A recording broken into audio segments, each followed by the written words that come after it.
অভিষেক বন্দ্যোপাধ্যায়কে হামলার ছক কষার অভিযোগে রাজারাম রেগেকে আগামী 5ই মে পর্যন্ত পুলিশি হেফাজতের নির্দেশ ব্যাংশাল আদালতের। প্রসঙ্গত, মুম্বাই হামলার অন্যতম চক্রী ডেভিড কোলম্যান হেডলির সহযোগী রাজারাম রেগে অভিষেক বন্দ্যোপাধ্যায়কে ফোন করে মেসেজে পাঠিয়ে দেখা করতে চেয়েছিলেন, কিন্তু অভিষেকের পক্ষ থেকে কোনো উত্তর মেলেনি। তাই তার ইয়েকে ফোন করা হয়। রাজারামের মোবাইল ঘেটে এই তথ্য মিলেছে বলেও লালবাজার সূত্রে খবর। অভিষেক বন্দ্যোপাধ্যায়ের বাড়ি এবং অফিসে রেকি করে ধৃত রাজারাম রেগে এখনও তদন্তে অসহযোগিতা করছে বলেও অভিযোগ।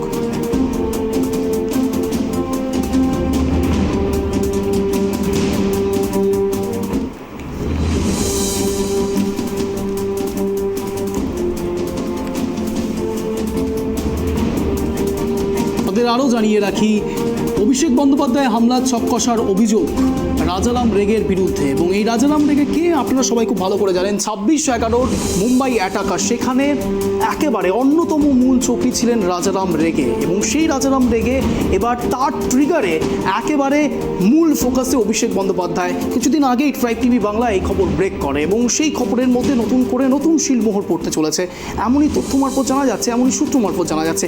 এ বিষয় নিয়ে বিস্তারিত জানবো। এই মুহূর্তে রয়েছে আমাদের সঙ্গে আমাদের প্রতিনিধি অপ্রদীপের সঙ্গে কথা বলবো। অপ্রদীপ, যে ছবি উঠে আসছে 26/11 ছবি, একেবারে কলকাতার অন্দরে, তাও আবার অভিষেক বন্দ্যোপাধ্যায়ের ট্রিগারের মূল ফোকাসে, তথ্য জানবো। একদমই, দেখো, আজকে রাজারাম রেগেকে পুলিশি হেফাজতের মেয়াদ শেষে আবারও আজকে ব্যাংশাল আদালতে পেশ করা হয়েছিল। সেখানে সরকারি পক্ষে 2 আইনজীবী দাঁড়িয়েছিলেন, এবং যেটা জানা যাচ্ছে যে সরকারি আইনজীবী বলেন সেখানে রাজারাম রেগে কলকাতায় এসে বিভিন্ন জায়গায় ঘুরেছে, বেশ কিছু লোকজনের সঙ্গে খোঁজ খবর নেয়। তারা অভিষেক বন্দ্যোপাধ্যায় এবং অভিষেক বন্দ্যোপাধ্যায়ের পিয়ের কথা এখানে বলতে চেয়েছেন। রাজারাম রেগে মহারাষ্ট্রের ব্যবসায়ী একজন, পশ্চিমবঙ্গের লোকের বিষয়ে খোঁজ খবর নেওয়ার কি প্রয়োজন রয়েছে সেই বিষয়ে আরও কিন্তু তদন্ত প্রয়োজন। প্রচুর টাকার লেনদেন হয়েছে তার মোবাইল থেকে কিন্তু জানতে পেরেছেন তদন্তকারী আধিকারিকরা। তদন্ত এখনো চলছে। কলকাতায় আসার আগে তিনি দিল্লি, হায়দ্রাবাদ, ব্যাঙ্গালোর, ছত্তিশগড় সহ একাধিক জায়গায় গিয়েছিলেন। কেন গিয়েছিলেন সেটাও কিন্তু জানার প্রয়োজন রয়েছে, তাকে জিজ্ঞাসাবাদ করার প্রয়োজন রয়েছে। মুম্বাই ক্রাইম ব্রাঞ্চের থেকে রাজারাম রেগের বিষয় জানতে চেয়েছে কলকাতা পুলিশ, এমনটাই কিন্তু তথ্য আদালতে জানিয়েছে সরকারি আইনজীবী। তারা আরও যেটা জানাচ্ছেন যে কলকাতায় এসে বেশ কয়েকটি জায়গার ফটো তুলেছিলেন রাজারাম রেগে, যেমন তার মধ্যে রয়েছে অভিষেক বন্দ্যোপাধ্যায়ের বাড়ি, অভিষেক বন্দ্যোপাধ্যায়ের ফ্ল্যাট সহ অভিষেক বন্দ্যোপাধ্যায়ের অফিস সহ আরো বেশ কিছু জায়গার কিছু ছবি তুলেছিল রাজারাম রেগে কলকাতায়। তবে সেগুলি কাউকে একটা পাঠানো হয়, তারপরে সেই ছবিগুলি মোবাইল ফোন থেকে ডিলিট করে দেওয়া হয়। কাকে পাঠানো হয়েছিল সেই ছবিগুলি, সেইগুলোর বিষয়ে এখনো কিন্তু তদন্ত প্রয়োজন রয়েছে। তার পাশাপাশি সরকারি আইনজীবীরা যেটা আরো জানাচ্ছেন যে রাজারাম রেগে লস্করে তৈবার সঙ্গে যুক্ত রয়েছেন, এমনটাই কিন্তু তদন্তে উঠে এসেছে। এবং এখানের যে মূল বিষয়টা হচ্ছে রাজারাম রেগের বিষয়ে মুম্বাই ক্রাইম ব্রাঞ্চের থেকে তথ্য জানতে চেয়েছে কলকাতা পুলিশ।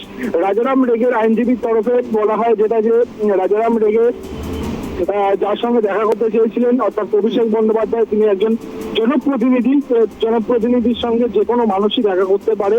যে ধারায় মামলা রুজু করা হয়েছে সেই সবের বিরুদ্ধে রাজারামের বিরুদ্ধে খাটে না, এবং রাজারাম পরিস্থিতির শিকার হয়েছে। যে কোনো শর্তে জামিন দেওয়া যেন হয় রাজারাম রেগেকে, তেমনটাই দাবি করা হয় রাজারাম রেগের আইনজীবীর পক্ষ থেকে।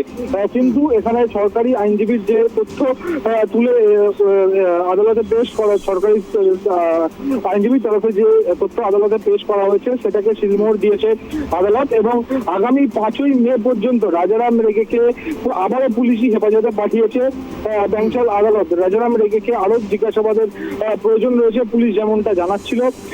মুম্বাই ক্রাইম ব্রাঞ্চের যে রিপোর্ট আসবে কলকাতা পুলিশের কাছে, সেটাও কিন্তু একটা বড় দিক হতে পারে এই তদন্তের ক্ষেত্রে, তেমনটাই কিন্তু জানাচ্ছেন সরকারি আইনজীবীরা। এক্ষেত্রে রাজারাম রেগে এখনো পর্যন্ত সত্যি কি তদন্তে সহযোগিতা করছে অপ্রদীপ? দেখো, লালবাজার সূত্র মারফত আমরা যেটা জানতে পারছি যে রাজারাম রেগে অনেকটাই অসহযোগিতা করছেন, কিন্তু কিছু কিছু প্রশ্নের উত্তর তিনি দিচ্ছেন। একাধিক যে মূল বক্তব্যগুলি পুলিশ জানতে চাইছে সেখানে কিন্তু চুপ করেই থাকছেন রাজারাম রেগে, তার জন্য তাকে আরো জিজ্ঞাসাবাদের প্রয়োজন রয়েছে, তেমনটাই কিন্তু পুলিশের তরফে এবং সরকারি আইনজীবীর তরফে আদালতে জানানো হয়। তার জন্যই কিন্তু আদালতের পক্ষ থেকে 5ই মে পর্যন্ত আবারও পুলিশি হেফাজতের নির্দেশ দেওয়া হয়েছে। ধন্যবাদ অবদীপ, সঙ্গে থাকো, জানতে থাকো এই বিষয় নিয়ে, আপডেট নিতে থাকবো আমরা তোমার থেকে।